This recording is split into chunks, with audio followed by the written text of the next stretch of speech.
Hey, good morning, Justice Warriors, my Justice League. What's going on? I am coming at you here on a Ruby Tuesday. I just thought of that as I was trying to quickly come up with a title. And I've told you guys the Rolling Stones were one of my first favorite bands, or the first obsession, the first addiction that I had. They're a great band. I'm sure you guys know that. Anyway, I just wanted to go ahead and get started because I don't have a lot of time today and I'm praying for no mishaps like yesterday. Please hit your thumbs up button if you'd be so kind. Share, subscribe, have your notification bell turned on, and dare I touch anything um, after yesterday. That was hilarious. Absolutely hilarious. And yes, of course, I will leave that up. Good morning, Bex and Pixie Knickers. So, should we just jump right in? Susan Dodge, you guys are the bomb. Elise, hello. I don't recognize your name. Welcome. And Mark is my moderator, and you guys are so freaking loyal. I love you. Thank you. How is everybody doing today? I want to jump right in because I have less than an hour and I was hoping I'd have more time today. I think I will have more time tomorrow to do a longer live. Um, but let's just go ahead and get started. Everything I say is simply my opinion, simply for the sake of conversation. I'm always hoping to open up a discussion and to learn something. And I really strive for my videos to be educational for others as well. You guys educate me, and together, I think we are much uh, more helpful than separate. So, all my videos to date are made specifically for YouTube, and it's an entertainment platform. Am I buffering? Yikes. Is it doing that for you guys too? Um, Sometimes I wonder because I had to adjust a light at the last minute. And sometimes it seems like if the lighting is a little bit low, it'll buffer. Okay, is it not buffering for you anymore? You're not buffering. Okay. Oh, is there somebody in here named Buffering? I'm so confused. I'm so glad I'm not buffering. That is annoying. Super annoying. So I did get a notification and not going to be needing to worry about it at the moment. Hit the wrong mark. Oh, that's too funny. Me is buffering. Okay. So I want to jump right in. Bex reminded me of Hex, and when we left off yesterday abruptly, um, I had still wanted to talk about Idaho 4 and Kylie Rodney. So today, in our short time, I really want to touch on all of these cases: Idaho 4, Kylie Rodney, Maui, and you guys know the other one, the Morphew case, of course. So let's start with Hex. As you guys probably already know, Drip Drop did a really good. My mind is buffering. You're too funny, Mark. Um, Drip Drop on Crime Circus did an excellent video yesterday. I will put a link in my description. So he primarily focused on Steve Gonzo's hat in one of his interviews. You guys might remember it. It said Hex on it, Hex. I noticed it right away when I first saw that video, and I thought absolutely nothing of it. I had no clue what it was. I thought it was like short for hexagon, maybe a business. I actually did think it was maybe like the IT company that he contracted with or something like that. But for anyone who doesn't know yet, Hex is kind of a Bitcoin kind of thing. And it seems highly probable that the theories that Drip Drop has in his latest video could hold water. Um, it has always felt to me like the trafficking involved in the Idaho 4, and not just substances, but the other type. And we have the whole thing with the OnlyFans, and it's out of control, you guys. It's so out of control, kind of like what, in my estimation, started with the back page, Craigslist back page. As you guys can see, I'm not very fluent with all this high tech stuff. It's not my cup of tea. But I know a lot of people have been very excited about Bitcoin, and I've just been like, that's to me, it's kind of like blue chip stamps. Do you guys remember that? I'm really aging myself right there. In the 70s in Los Angeles, there were these blue chip stamps that you saved up and you could send them in and buy, like a toaster or something ridiculous. Everybody was into it. At least I was. I was 9 and I was like obsessed with the blue chip stamps.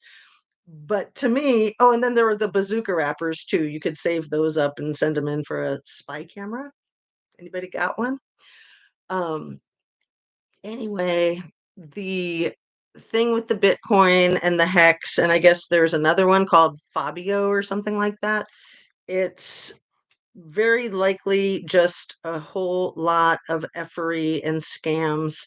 And I guess one of the things that Drip Drop says that I wasn't aware of is that it's a great way to launder your money, to make your dirty money clean money.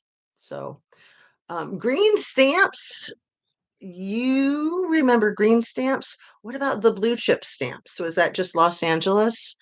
Um, so yeah, the Idaho 4, man, I very much suspect that it all ties back in with the OnlyFans, with money laundering, with trafficking, with substances.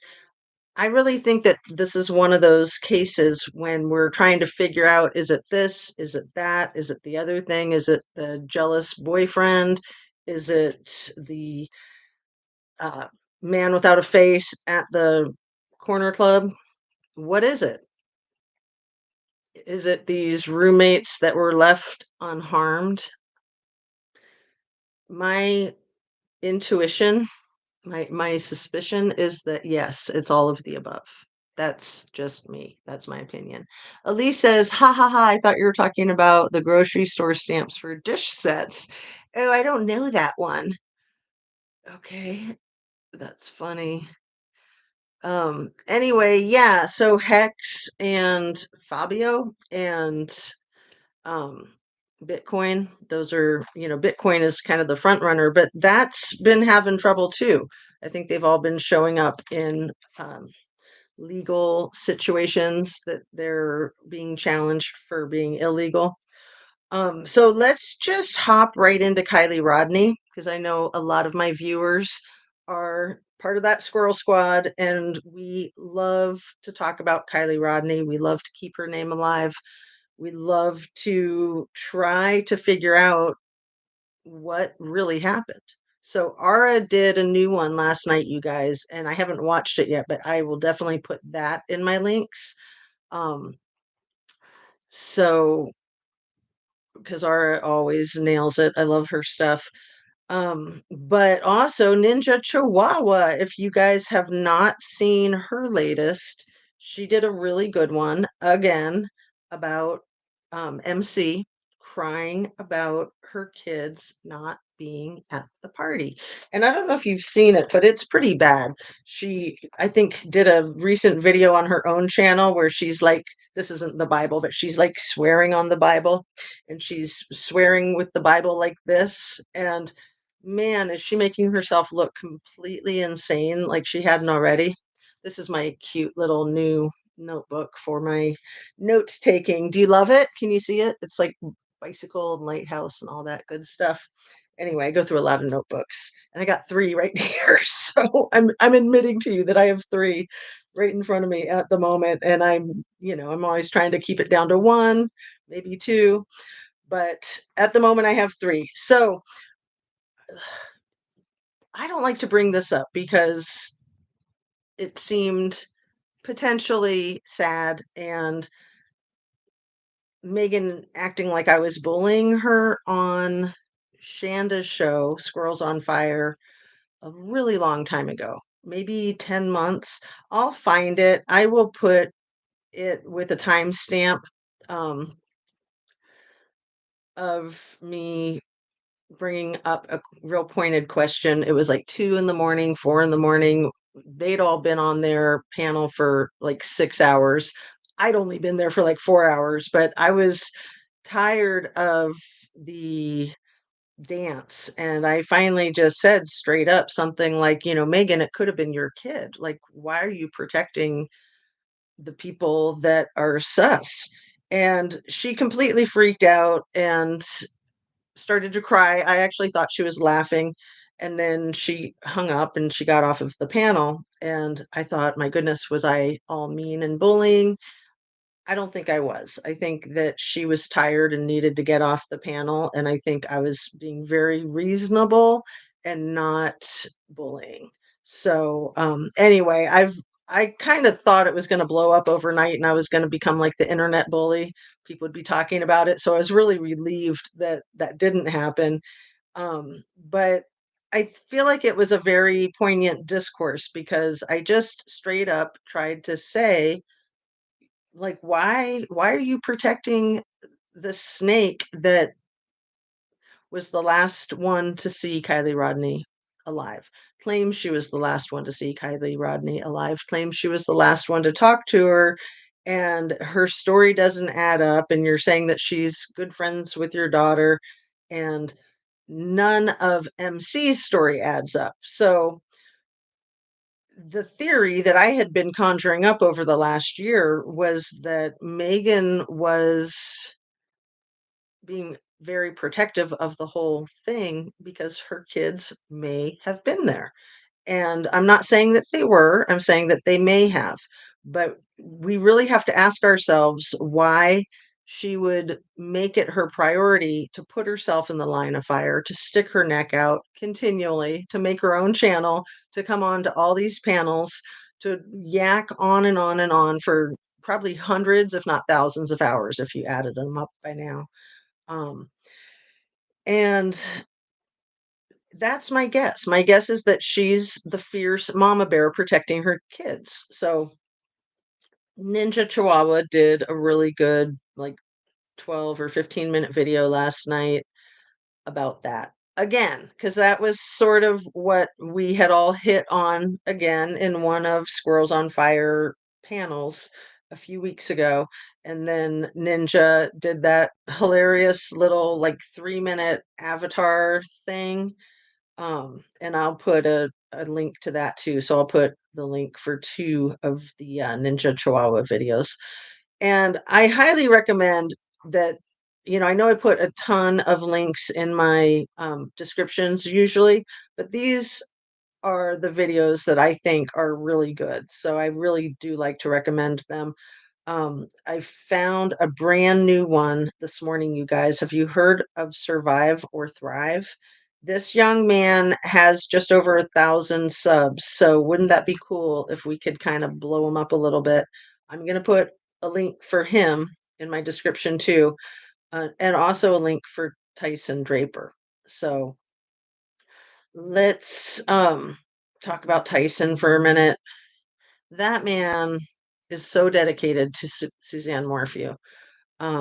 He has not only stuck his neck out for her again and again, he's come face to face with danger and threats and hands on, like police being brutal towards him because he was in Indiana and they were friends potentially with Mr. Morphew.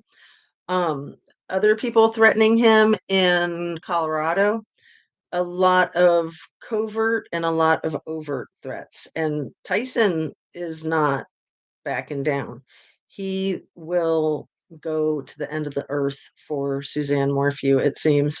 And I think it's really cute. The video that I'm going to put a link to of his is the one where he discloses why he got so caught up in the case. And he says that when he went to help look for Suzanne, when he made his infamous Barry Morphew interview tape, that she wasn't the only one that was lost that day, that he was feeling quite lost too. So it was helpful to him to try to help someone else. It's a great way to sort of escape from your own problems and make some lemonade out of your lemons, so to speak. Um, but Tyson Draper, man, he is just I think I like to credit him with cracking the case. Um, I think that initial 10-minute video that he did, with, like, the GoPro and talking to Barry, and Barry says, "I'll show you what happened." I mean, what they told me might have happened. And then he starts talking about the cat, and then the cat could have dragged her uphill because that's what cats do. And, just some really bizarre information. But that video was not only viral on YouTube, but it was a key piece of evidence for the investigation. And, those investigators on that case, I believe, really know what they're doing. The case has been mostly under wraps, so we have really never known all the evidence that they have. And they have a ton of digital information. They would have a lot of street cams too, because in that area of Colorado, there's a lot of vacation homes and a lot of burglaries. So, there's cameras everywhere on the roads in that area. So even though the Morphew surveillance cameras were out, not operating that day, allegedly, all the street cameras, they really kind of don't have any neighbors. I did put up a map of their property and the like kind of the dirt road that's almost like a super long driveway from their house to the main road. I think that's 50. And one of the roads has a number on it, so it's a public road, but it's a gravel road, and it's a lot like an extended driveway. These plots of property out there in Mayfield are very, very far apart.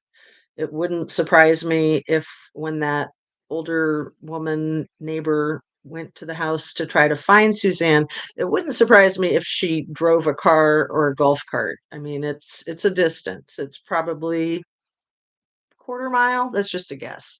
But anyway, I did get that map up, and I think that it's super interesting. So, um, let's see. I think she needs the attention. Feels alone. Needs the socialization on YouTube. Well, and she's a distraction, talking about MC on the Kylie Rodney case. Um, yeah, I think she's a huge distraction. She came out clearly to lay the groundwork for the SF fire cam video. That was very clear. When she hit the streets of YouTube hard, that was her thing was, "I can't tell you what it is, but you're gonna know within 24 hours, and then you'll understand what I'm talking about." So, so she's in cahoots with SF. Like, that guy, that guy, talk about sus. Like, he's beyond sus. And he's a photographer, so he very well could be playing into this whole, like, OnlyFans type of thing that I've wondered about that not only in Idaho, I've wondered about it in Truckee. I mean, we know that there was involvement with Trinity Backus's mother and her fake auntie Ashley, that they had their OnlyFans pages. And, it's sort of like Playboy magazine individualized entrepreneurships, in my estimation. You can put up these really risque photos, and maybe they're not as explicit as Playboy, but I don't know. I mean, I haven't gone to any of these sites, and I'm not gonna. So, um, anyway, the trafficking of substances, the trafficking of people, the laundering money. Honestly, I've wondered about um, substance trafficking with the Morphew case. I've wondered about that often. Um, Mr. Morphew seems pretty hopped up on something in a lot of these videos, and it could explain a lot. It could explain the financial craziness. Like, there was no need for that couple to have financial craziness. Like, they were very affluent. Suzanne's family was extremely affluent, and there was just no need for there to be any financial strife. Barry's landscaping business, did huge contracts, like probably seven-figure contracts, definitely at least six-figure contracts, and he employed a lot of people. He had a big payroll. He had a lot of overhead. Um, but it's always been my impression that Suzanne's family was the clout, the capital to front so that he could look like Mr. Successful with his big business. Um, and it's just a suspicion, the thing with substances. So I don't want to be too accusatory about that. I want to be careful, but it would make sense why there was financial strife because there was zero need for financial strife. In fact, Suzanne was part of a cancer foundation that had at least $1 million in it. So, she was organizing parties and fundraisers and these types of things to help raise money for other people that were fighting cancer, since she was a two-time cancer fighter herself. Um, so let's go over into Maui. Oh, I'm going so fast. I'm only at 21 minutes. My goodness, I'm like really in high gear here. So that's good. Maui, Maui, Maui, Maui. I told you guys a while ago, but I really want to hit this home that looking at those pictures, the drone footage, drone footage, drone video, and um, the day after, and then the moped going up and down the street. That was Eric West on Hawaii Real Estate who did that, um, and just went through the entire town and showed all of the devastation and the blue things that survived. Um, it looks like my lights would survive, huh? But yeah, the this new channel, Survive or Thrive, has the same type of thing. He's got some really good surveillance of the devastation the day after. And he says he's going to be focusing on individual testimonies, which I love. That's kind of my thing, is to hear directly from the horse's mouth, people that were there, what they went through.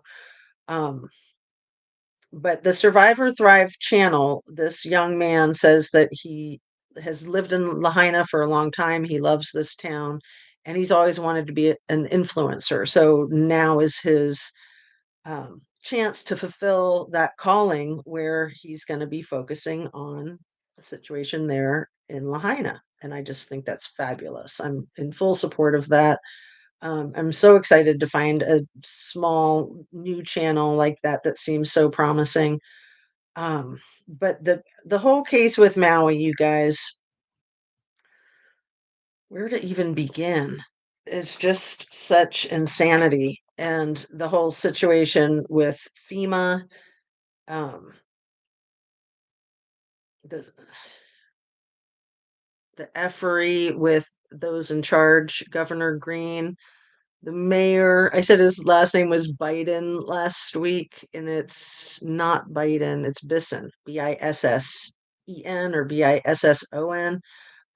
So Mayor Bisson, I think, is absolute scum, right up there with Governor Green, and I think his name is Josh Green, or is that the Green who's the president of the University of Idaho?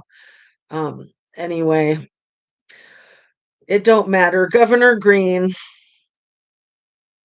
the mayor, Bison, and then Chief Pelletier. And Chief Pelletier brought with him one of his main guys from Vegas who was uh, working closely with him on that whole Mandalay um, catastrophe.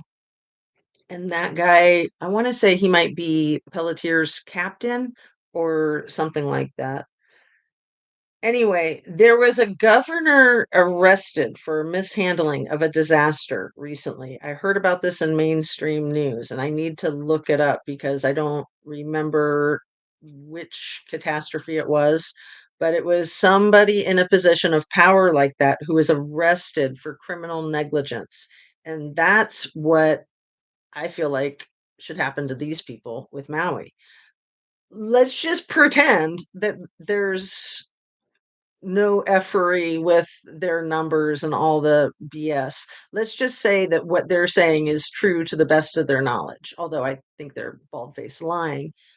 But with 97 people deceased and the entire town torched like that, they still failed to an extent of criminal negligence, in my opinion. All of those people deceased. Remember, we have a 7-year-old, we have a 14-year-old. We don't know about any other children. They won't freaking admit to another child other than the 7-year-old and the 14-year-old. The 14-year-old was the one who was found in the home holding his dog, and the 7-year-old was the one who was in the driveway with his father and his great aunt and uncle, I think, and then his cousin was the guy from the Navy that I've talked a lot about. And the 4 of them were found in their car, and they were some of the first victims identified and some of the, uh, first victims recovered. And it took a very long time for them to get the remains of those 4 victims. There's something super sketchy going on, I believe, with these remains. And I haven't seen photographs, but I've heard people talk about these animals. I've heard about a cat, I've heard about a dog that were found basically just charred but still intact and still with fur. And these things sound so weird. These are some of the items that people use as potential evidence of the direct energy weapons, that things are burning from the inside out, that some of these trees are burning from the inside out. The cars, the homes, the lack of damage done to things that are blue. And it's just very interesting to think about all of the extremely wealthy people there who happen to have blue roofs on their homes.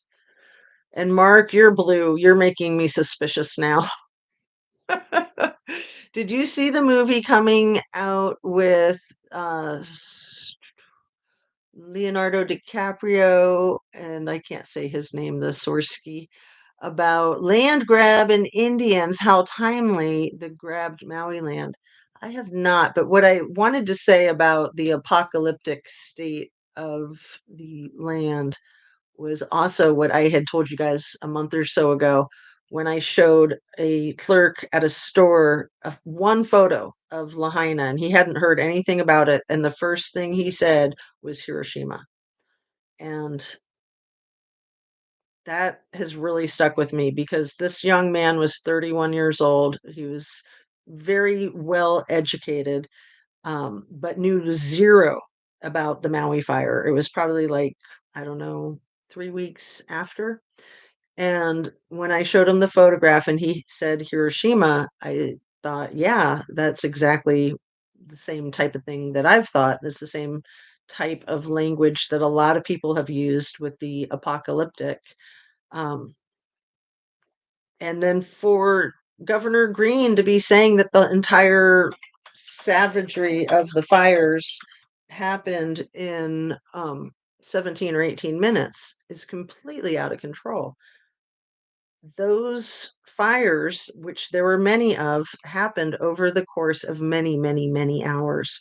So during that time, there were so many opportunities to do things right. And there's still so many opportunities to do things right.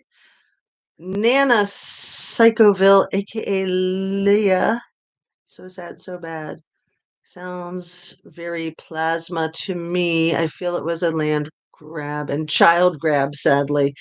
You know, that whole thing with the school buses, whether those school buses had children on them or not, I've heard that the school buses actually had tourists on them. So why were they getting the freaking tourists out of there, but not the locals? That disgusts me. Like, of course you want to protect the tourists, but of course you want to protect the locals too, unless you don't. So, absolutely, it looked nuclear and apocalyptic. So, yeah, and just that they won't admit to these children being missing. Okay, there we go. Gonna start knocking things down. As long as my curtain doesn't fall again. That was too funny. Anyway, it totally reminds me of The Wizard of Oz. Ignore the man behind the curtain, right? Um, yeah, let's see what I got in my notes here. The the thing about FEMA telling the school staff and teachers that they're not qualified to call parents to inquire about where their kids are. Sus AF, you guys. Like, that's disgusting. The teachers and the school staff, they know these kids, they know these families. They're more than qualified. It's their job, it's their profession, it's their town, it's their students. Of course, they're qualified. Why would FEMA tell them that? Because my opinion is because they're hiding the true numbers of children that are not accounted for. The whole thing with Governor Green trying to suspend the Sunshine Law. He literally actually did suspend the Sunshine Law in one of his proclamations. And he got so much pushback on that that he withdrew just that one piece of the proclamation. Suspending sunshine laws. Like, again, why? What in the world would be your motivation to suspend a very basic right and law that makes our country a democracy? Tyrannical. It's absolutely fascist. Um, and then that whole thing with talking about spraying the burn zone with the toxic material that will seal in all of the toxic chemicals. So they were going to make it pink. Do you guys remember that? They were saying they were going to spray like a pink plastic all over the fire zone, the disaster zone. And then again, they got a ton of pushback on that. So they said, okay, well, we'll just keep it clear then. Well, like, why in the heck were you going to make it pink to begin with? That's so strange.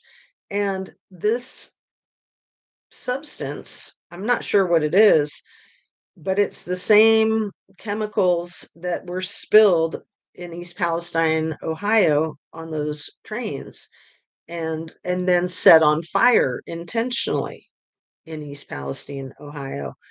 Um, those substances are highly toxic in large amounts. In small amounts, they're not toxic, but spraying a large amount all over the ground and sealing toxins in, it's a temporary fix. I mean, you're going to have the earth absorbing that. You're going to have the island of Maui absorbing that, and then it's going to seep out into the ocean.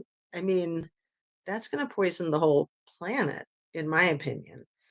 Um, that makes no sense to me at all, unless they're just trying to seal it over so they can lay some pavement and get going with their freaking smart city, you guys. That's my suspicion about that whole freaking Maui fire.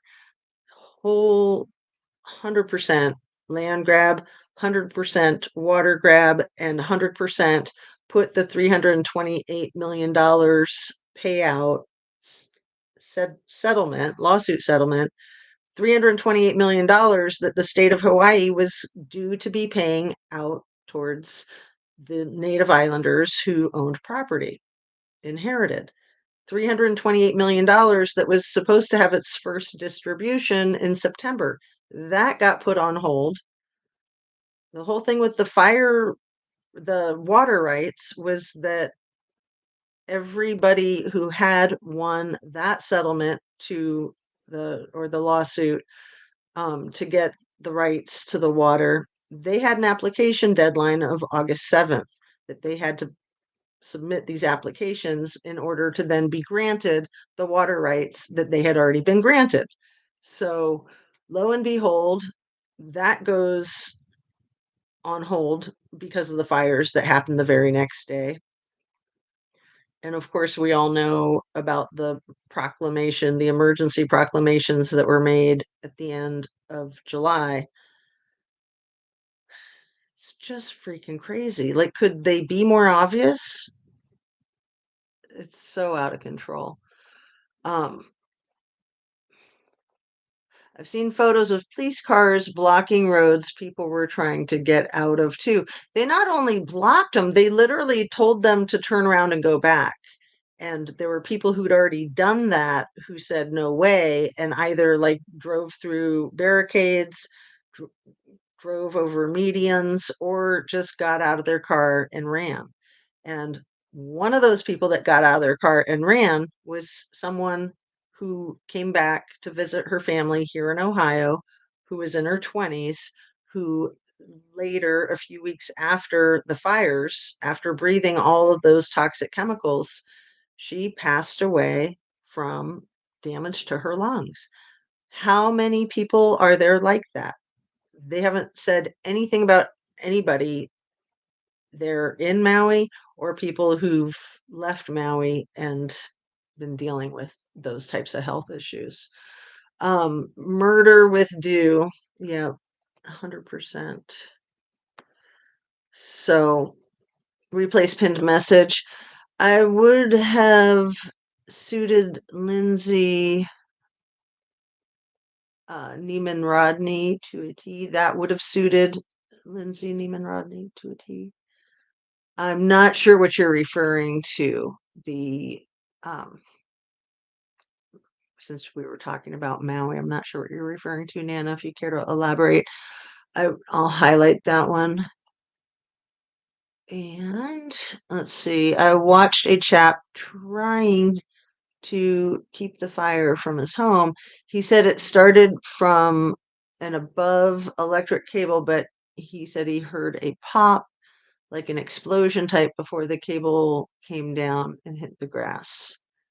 Oh, a smart island? You think that that would be something Lindsay Neiman would like? A smart island?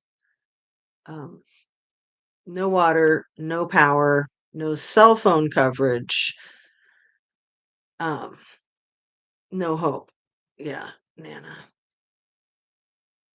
I have not heard of any hospitalizations reported, Mark. I have heard maybe one person talk about being hospitalized. Um, but I would imagine that there's been a lot of people hospitalized, um, unless they are all, unless nobody was hospitalized because they were all just wiped out. But I can't imagine that there weren't people hospitalized. We've not heard about that at all. We've not heard from the hospitals. We've not heard from nurses or doctors, emergency room staff. That doesn't make sense to me. That's usually something you hear about in a situation like that. That is crazy smoke inhalation, people in the water, silence, sus. And you guys have seen pictures of the smoke. It was so black and so dark. I mean, it just blacked out the sky instantaneously, just like nothing I've ever seen before. So I don't think they're forest fires, personally. Incinerated, I'd call it rather than burned. Right, Nana. Yeah. I believe it. I mean, if this was a nuclear weapon, then yeah, there's not going to be survivors. I mean, were there survivors in Hiroshima? Were there people hospitalized in Hiroshima? I don't know. I mean, that's crazy, huh? So we're only at 39 minutes, you guys, but I should wrap up. I have a super busy, challenging day, just a lot of demands on my time with work and family and everything else. So I apologize for having to be a shorter live, but you guys know I love you and I'm so happy just to get on my live. And I will ask you again to hit your like button if you haven't yet, hit it on the way out, and share, subscribe, turn on your notification bell. and I watched a thing on plasma fire, and it makes so much sense. It's crazy. It's absolutely crazy. I mean, I never knew anything about it until this case. I'd never heard of the DEW. I had no idea what it was. Um, and yeah, let me look at my notes and see if there's anything that I forgot that I really wanted to mention. Um, there is always, going back to the Idaho case, when law enforcement came out with the white Hyundai Elantra that they were allegedly looking for, I immediately thought it was a red herring. And then eventually I let go of that suspicion. But I want you to know I've come back to that suspicion a lot and I'm stuck on that suspicion. I still think the whole white Hyundai Elantra is a complete distraction, red herring, effery. Um, and I also wanted to make mention of something that Harsh Reality said in one of his videos yesterday, that it sounded like there was an internet rumor that Kaylee, Kaylee G in the Idaho case had called 911 earlier in the evening before the whole massacre.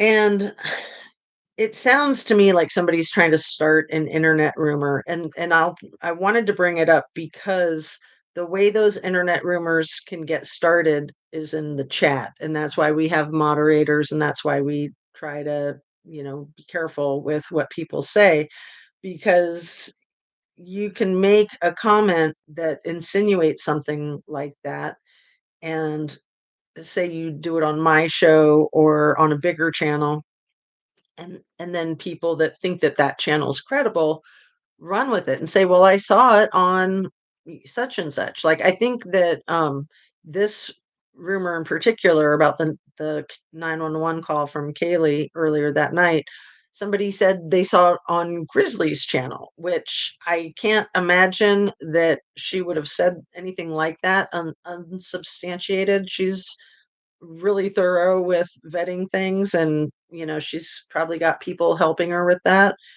I mean, she's pretty rock solid. And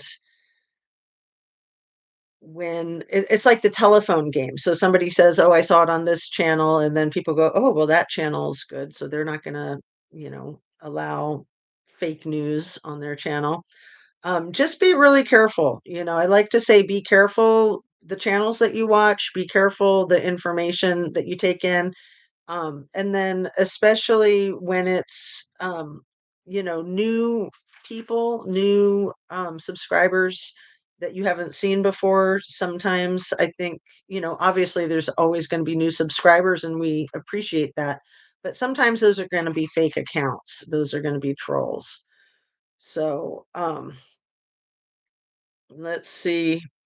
Something I wanted to include in the Morphew case, allegedly, there is information that Suzanne Morphew's husband once pinned her on the bed.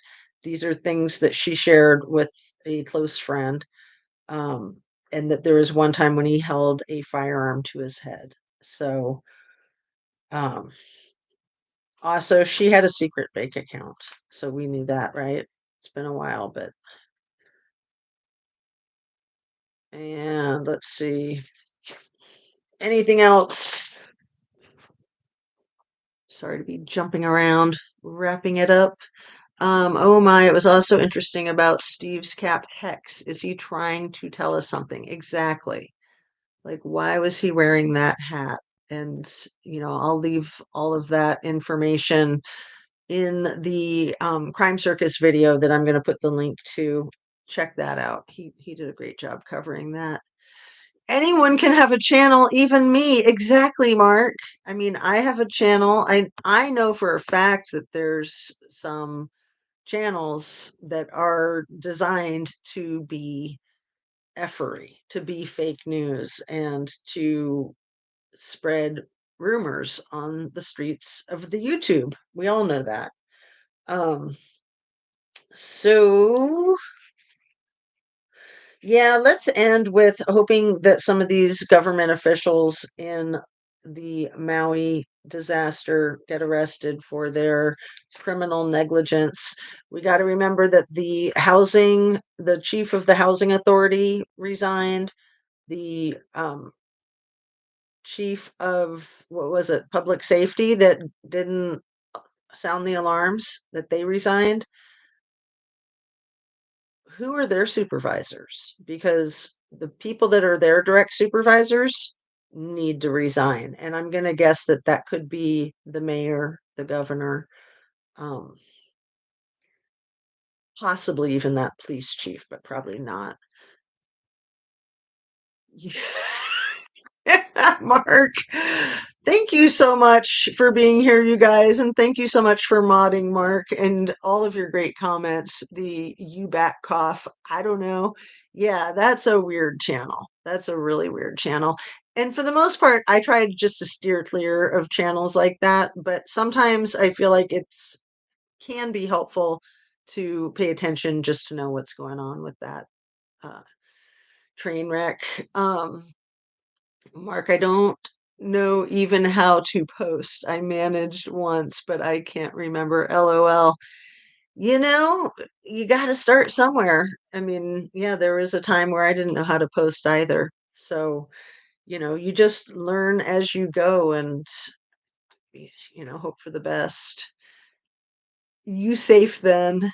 They are supposed to have the best fire alarm system.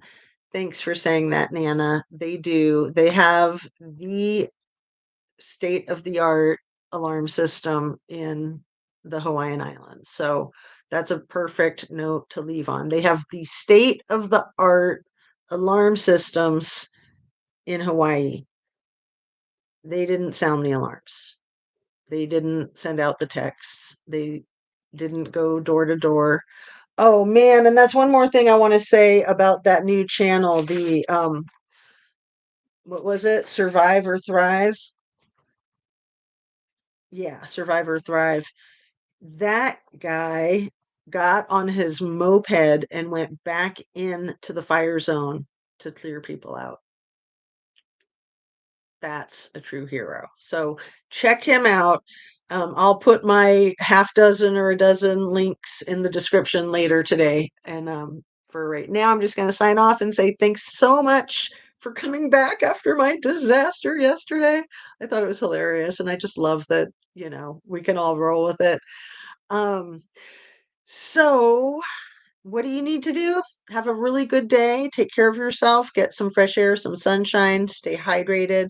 Good nourishment. Be forgiving. Be kind. And demand forgiveness and kindness from those around you. I have so much to say too. Well, see, that's why, honestly, Paula Plunder was the one who really pushed me to have my own channel, probably because I was bugging her, trying to share all my ideas with. So, when she recommended it, when she was the first person to say that to me, I was just like, "You got to be kidding me! I have no idea how to do something like that." And she was like, "Yeah, well, you will. You'll figure it out." And I'm so glad she did because she planted the seed, and then it was Watts the Obsession who pushed me also. And without the two of them, I don't think I would have ever done it. So even with the two of them, it still took a long time and a lot of deliberating, a lot of good cases. As you guys know, it was the Kylie Rodney case that finally got me to do it. I really wanted to do it with the Suzanne Morphew case. I thought I missed that chance, and I'm so grateful that her case is back into the spotlight. I just can't imagine how things are going to unfold from here, and hopefully some justice for her family. So pray for justice for all of these victims. Oh, one more thing before we wrap up. That little girl was found, you guys. I can't believe it. And I can't believe I didn't say it at the beginning of my video like I was planning to. That little 9-year-old girl was found alive. seemingly unharmed. I mean, I'm sure the psychological damage will be extreme and Lord knows what else. But she was found by a SWAT team that rescued her out of a cupboard in this 47-year-old dirtbag's trailer. So thank the Lord she was found and that she's reunited with her family. Unbelievable. So that is fantastic. So there is hope. Good things do happen. And I'll be honest, my main thoughts are for Kylie. Aw, I'm gonna highlight that on the way out because, yep, that's what finally got me going with my channel. And I did not want to ever cover anything but Kylie. But as you go, you learn and you change and you switch gears. So um, you guys are the bomb. Thanks again. And my curtain still hasn't fallen, so I better wrap it here. I will see you tomorrow. Have a great rest of your day. Sending you love, sending you light. Thanks so much, you guys.